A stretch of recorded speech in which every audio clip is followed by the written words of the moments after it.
Hello guys! For this video guys, i-flex ko lang sa inyo ang aking halaman.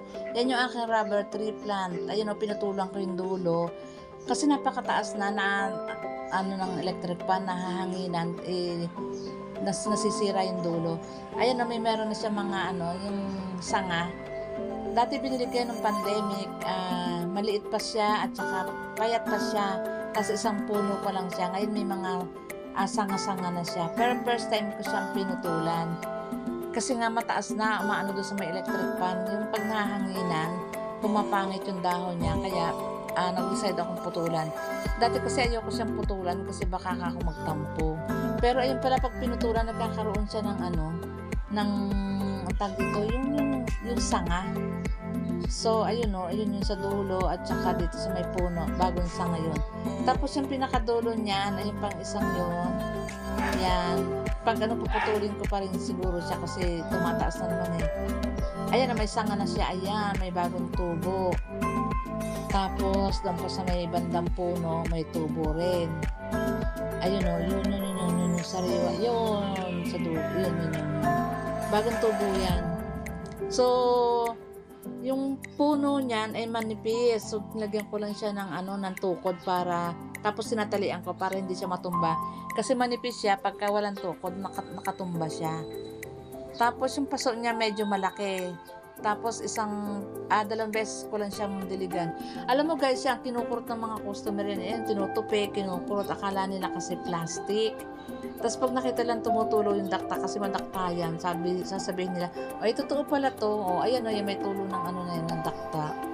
Di ba nakakaawa? Ayan, nilupa niya, ayan, twice sabi ko lang siyang diligan. Ayan may mga kurot-kurot.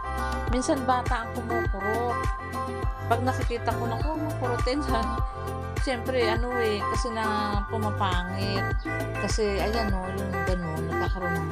Tapos ayan pa yung aking halaman. Nung pandemic kasi madami akong halaman. So yun na lang sila natitira. Sa loob ng bahay kasi marami akong halaman. Pero yan sa parlor, hindi ko inaalis yan. Yung mga sa loob ng bahay ko, puro ng mga namatay na. Nilagay ko na lang doon sa taas. Ayan na lang sa parlor ang hindi ko inaalis. Ayan guys, so yan yung halaman na yan. Tinatsaga ko siyang kuhanin para diligan. Gusto ko nga sana lagyan ng punuin ng halaman yung taas na yan. Kaya lang baka bumagsak. Kasi mabigat yung lupa. Baka bumagsak yung yung pinaka-overlap na yun. So yung dalawang yan lang ang aking tinira para lagay doon. Tapos diyan ko siya dinidiligan. Tapos ayan, diyan ko didiligan. Tapos pagka nakatulo na, iakit ko ulit siya. So talagang sinatsaga ko siyang ibaba at itaas. Ayan, maya iakit ko ulit. At syempre ang aking alaga, laging bida yan eh. Ayan si Koy Koy, kadungo sa bintana. Pagka may customer ako, lagi nandyan yan eh, lagi akong tinatanaw. Tapos pag halimbawa matagal ako sa parlor, halimbawa minsan maghapon ako nasa parlor at may customer, tinatahol-tahulan niya ako kasi naiinip na siguro. Cute. Dati ayoko ng aso eh. Pero ngayon, ako love na love ko yan. Cute niya. So guys, yan ang aking mga halaman na senior ko lang po sa inyo para po makita niyo na ando pa rin pag-alaga ko sa halaman. So, salamat guys sa panonood. Ayan na, iaakit ko na. Ayan, inakyat ko na uli. Thank you guys. Bye-bye. See you next video.